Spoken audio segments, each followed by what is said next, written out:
नमस्कार मु SR entertainment blog रे नहीं आछि गोटे सुंदर कहानी कहानीर ना लहरी ठार जीवन शिखिथिबा समुद्र रंजन साहू। समुद्र तट निकटरे थिबा एक छोट गाँव रे समुद्र रंजन साहू रहउथिले। गाँ लोक तांकु साधारण मनीष भाबे देखुथिले किंतु से थिले असाधारण चिंताधारार मनीष। प्रतिदिन सकाळे से समुद्र पाखकु जाई लहरी मानकु देखुथिले, केवल देखिया पाई नुहे शिखिबा पाई।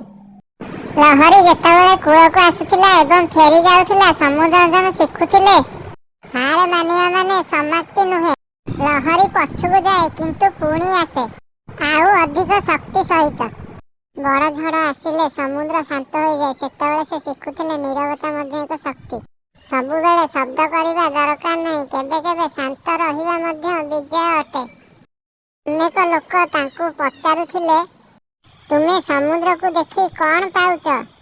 से हसी कहूथिले, जीवनर पाठ।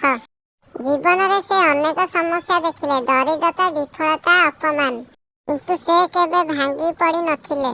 लहरी माने तांकु शिखाइथिले पुणी उठिबा ही सत्य और साहस।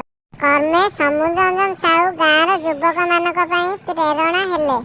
से कहूथिले समुद्र देख, लहरी देख, आउ निज जीवन गढ़।